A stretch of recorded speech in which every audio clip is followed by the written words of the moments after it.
There is something mystical about this city. Judaism, Islam, and Christianity are all rooted in Jerusalem. This is a place where everything started, and this should be the place where a human being would be able to try and get in touch with God. And that's what took Jerusalem from being a physical place and made it in quite a spiritual entity, that they didn't need to rely on the physical conditions, but on the faith and spirituality of the people that believe in God and look upon this place. And when this faith spreaded, Christianity, Islam, and others join it, it became important for about half of the population of the world now.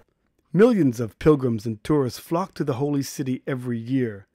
Spirituality aside, there is a problem. Sewage.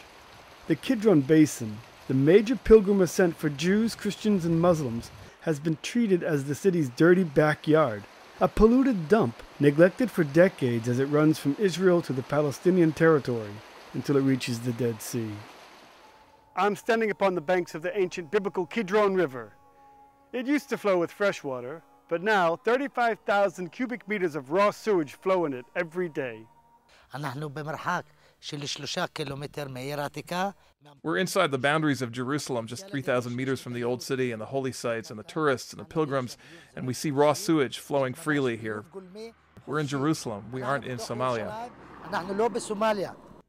Jerusalem sits on a mountain ridge, and all the rain and sewage that flows down to the Mediterranean Sea to the west is treated and purified.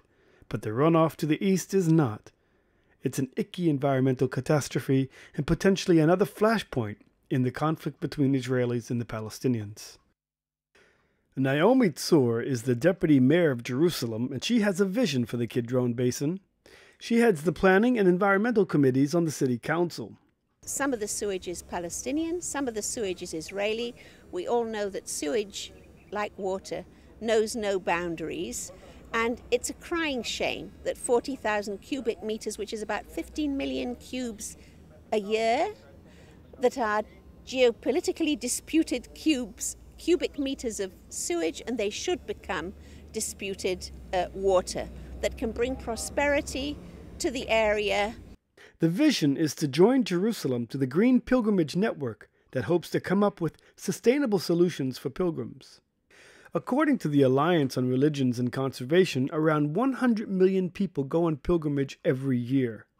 Meeting in Italy recently, the representatives of 10 different religions worldwide discuss ways of greening sacred places. In Jerusalem, I know that we have to start with small issues. You are not going to succeed in Jerusalem if you start very, very big issues, because you will face political issues very fast. Naomi Tzur and her team are working to get the sewage and dumping cleaned up and turn the Kidron Basin into a green pilgrimage haven. When we come to an area like the Kidron, we are daring to address ecological challenges and cultural challenges, even though the geopolitical clock never stops ticking. And what we're really talking about here is what I would call ecological peace. This is the Arab neighborhood of Silwan in the shadow of the old city walls. Built on ruins going back 3,000 years, residents have little faith that the plans will bear fruit. Now, if you go to the Jewish side and somebody call you for a cat had been died, you can get the police even with you and close the street and take it out. Here, if you have a donkey or a horse died and you call it hundreds of times, maybe after 2 to 3 days they will come and pick it. Jerusalem lives in both the modern and the ancient world. Now, if you're a tourist or a pilgrim, that's a nice thing. But if you're a resident here, it means that in some neighborhoods, you have open sewage. And if the city gets its act together, this all will be cleaned up. From Jerusalem, this is Aryeh O'Sullivan reporting for the Media Line.